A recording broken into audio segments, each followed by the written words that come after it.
कर्म सिद्धांत द्रौपदी का भारी सभा में अपमान हो रहा है। द्रौपदी को पहले पांडवों पर घमंड था कि वो इतने बलशाली हैं, शूरवीर हैं, जरूर बचाएंगे। पर जिनके साथ ब्याही गई थी वो सब तो मौन विवश होकर बैठे हुए थे। तभी द्रौपदी को लगा कि पितामह गुरु द्रोण, कृपा जैसे धर्म धुरंधर और धृतराष्ट्र जैसे न्यायधारी भी सभा में मौजूद हैं। वो तो जरूर मेरी रक्षा करेंगे। पर ये क्या, क्रूर के समक्ष सारे अक्रूर मौन और विवश थे।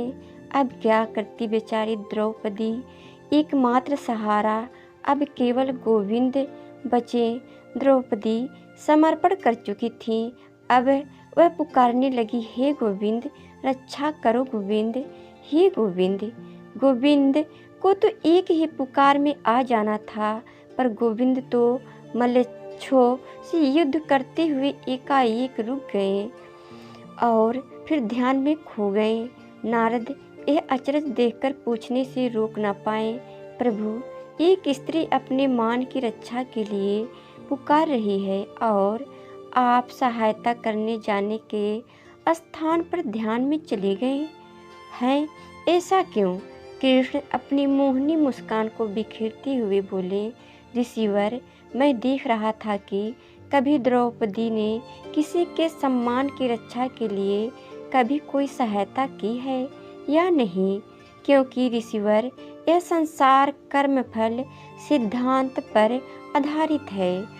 जो जैसा करेगा वो वैसा भरेगा। जिसने किसी की सहायता कभी की होगी उसको ही सहायता मिलेगी। नारायण ने ध्यान में देखा कि एक बार एक ऋषि को द्रौपदी ने वस्त्र दान किए थे। जब उसके पास अपने शरीर को ढकने के लिए कुछ भी नहीं, गोविंद तत्काल वहां पहुँचे, जिससे द्रौपदी के मान की रक्षा हो गई। स्पष्ट है, जब द्रौपदी सबसे सहायता मांग कर थक गई तो कृष्ण ने द्रौपदी के पुण्य को आधार बनाते हुए उनके मान की रक्षा की। प्रश्न वही है कि द्रौपदी की रक्षा किसने की? क्या कृष्ण ने या द्रौपदी के पुण्य ने?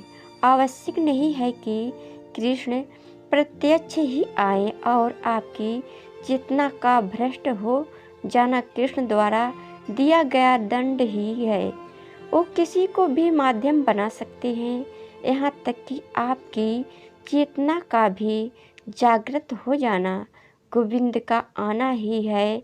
इसलिए आवश्यक ही है कि हम कर्म फल सिद्धांत को समझें और किसी को भी बिना कारण के कष्ट न दें और जितना संभव हो सके जरूरतमंदों की सहायता करें, ताकि कर्म फल सिद्धांत के अनुसार ईश्वर भी हमारी रक्षा करे। अन्यथा पतन का मार्ग स्वयं ही खुल जाएगा।